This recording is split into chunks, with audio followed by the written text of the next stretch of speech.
Alors, vu l'actualité, bien entendu, extrêmement particulière, comme nous le mentionnons dans cette revue de la presse, vu la crise, l'épidémie de coronavirus et les développements de cette épidémie, les répercussions dans la population israélienne, et on va dire peut-être même de manière plus spécifique au sein de la population des Olim de France, nous sommes en ligne ce matin de manière assez exceptionnelle avec le président de Qualita, Marc Eisenberg. Marc Eisenberg, bonjour, Boker Tov.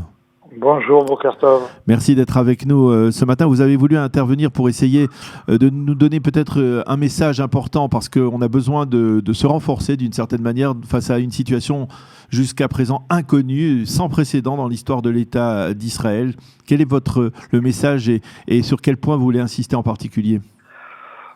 La situation est grave, mais absolument pas désespérée. Il ne faut pas tomber dans l'hystérie.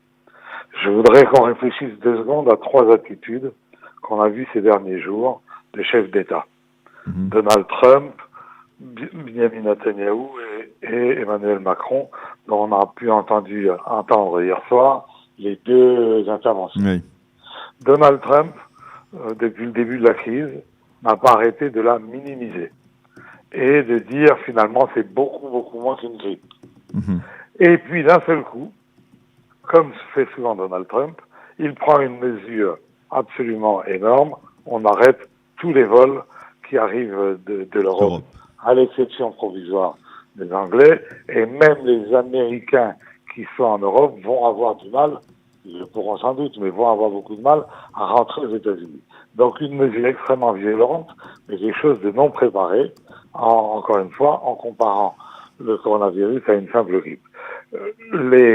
Il est clair que le coronavirus n'est pas une simple grippe. Oui. Même si la grippe fait chaque année des dizaines de milliers de morts, on parle de 70 000 morts aux États-Unis de la grippe, 8 100 l'année dernière en France. La différence est que d'une part, on ne connaît pas le coronavirus, et quand on ne connaît pas, on a peur. Deuxièmement, que la contamination touche tout le monde. Vous avez entendu que la femme du Premier ministre canadien Oui. est malade et son mari est donc sous quarantaine. Ça touche tout le monde et il y a effectivement une contamination qui peut être très rapide. Juste d'ailleurs une petite anecdote.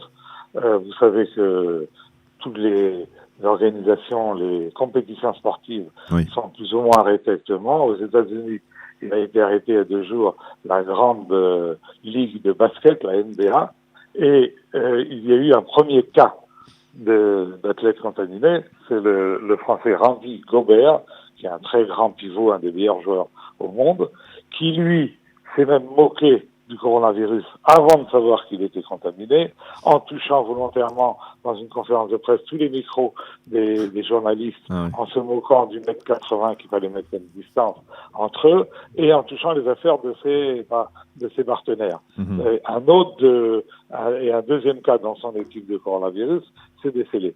Mais pourquoi il avait une attitude pareille? En raison de l'attitude de Trump qui se moquait du corona et qu'il avait sous-estimé.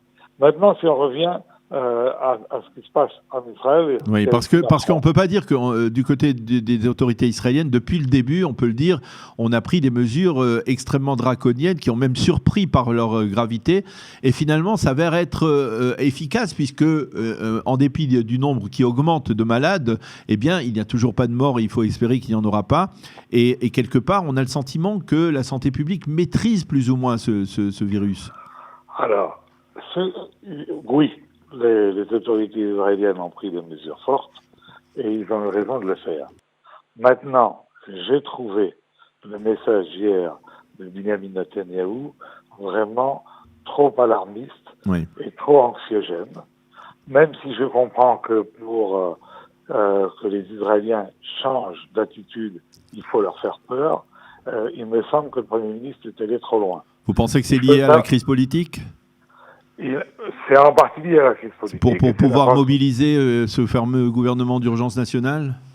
Il y a certainement une vision politique qui est jamais absente dans les discours et dans l'action du Premier ministre. Je vais dire pourquoi il a exagéré. Il a donné les chiffres de Merkel. Merkel a dit que peut-être 50 millions d'Allemands pourraient être touchés et avec une mortalité avec un Entre taux de 2 et 4 mortalité a-t-il dit. Oui. jusqu'à 4%. Si vous faites des calculs, Ouais. effectivement, vous arrivez à 2 millions de morts potentiels en Allemagne. Ouais. Des virologues réputés ont immédiatement dit que Merkel s'était complètement trompé, Ouais. que le modèle qu'elle avait appliqué pour calculer ces 50 millions était un modèle complètement dépassé et vieux et pas adapté à la situation. Donc c'était totalement exagéré.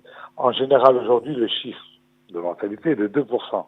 Mais quand vous regardez les rapports des scientifiques, ils vous disent qu'en réalité, c'est sans doute 1%, parce qu'il y a de nombreux cas Oui, mais même contaminés 1%, dans le monde. c'est pas mal. Hein. Ça fait 1%, C'est beaucoup, ça fait 500 000. plus.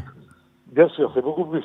Mais si vous considérez que c'est seulement 1 million d'Allemands qui doivent être impactés et pas 50 millions, et que c'est 1%, nous sommes passés d'une maladie qui ferait mourir 2 millions de personnes à une maladie qui en ferait mourir 10 000 ou 50 000. Ça n'a rien à voir. Et pourquoi je dis ça?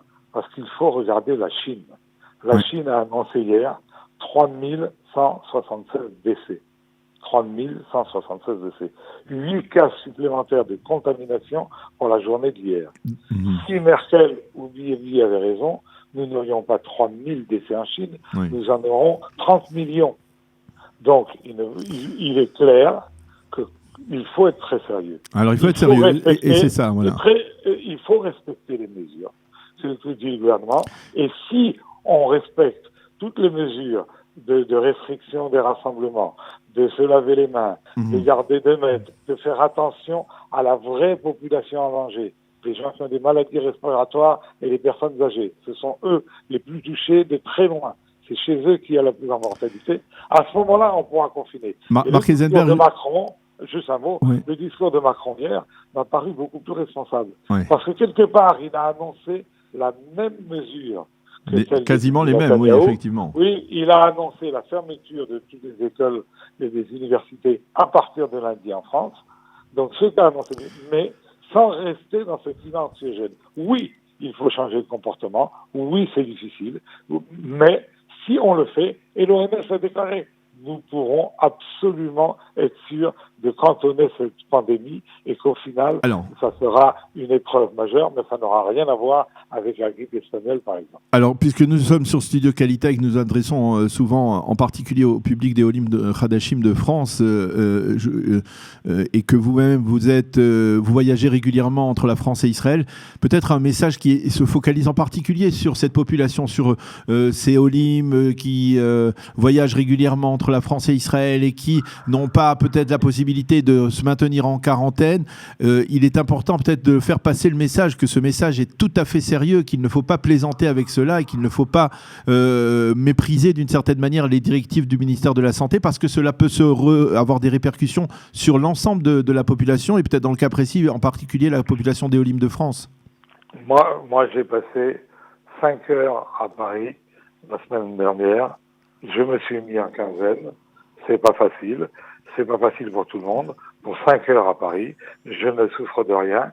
Mais effectivement, il faut être sérieux avec cette mesure. Il y a des touristes français qui ne semblent pas avoir pris la mesure du sérieux de la situation.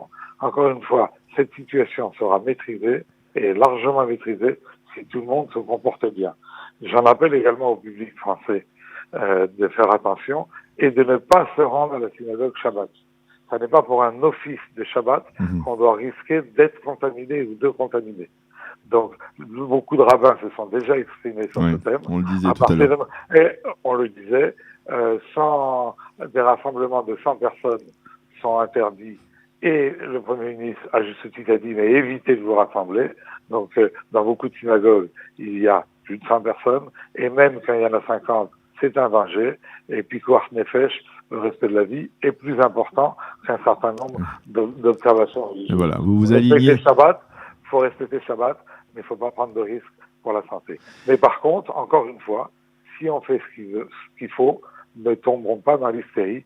Nous allons maîtriser cette maladie. Eh bien, voilà, je crois que le message est clair. Il était important que vous le passiez ce matin, en cette veille de Shabbat. Daniel, un dernier mot. J'en profite quand même, si ce n'est pas le sujet principal, pour remercier l'ensemble des donateurs qui se sont alliés, qui ont participé au très grand succès de notre journée de dimanche prochain dimanche dernier avant Pourim, le 8 mars, où nous avons réuni près de 1500 donateurs et avec le matching, nous avons atteint nos objectifs de 6 millions de shekels qui vont être distribués pendant l'année à des familles nécessiteuses de Olim francophones sous le seuil de pauvreté. Nous essayons actuellement avec le ministère de la Santé d'acheter un lot d'alcool désinfectant pour les mains pour les distribuer sur ces familles. En tout cas, nous interviendrons très vite. Donc, merci à tous les donateurs, merci à tous les bénévoles qui ont donné l'argent et qui permettront à ces familles, je l'espère, d'être en meilleure situation pendant l'année. Et vous allez voir qu'ensemble, leur sort s'améliorera et nous aurons vaincu le coronavirus si nous sommes tous sérieux.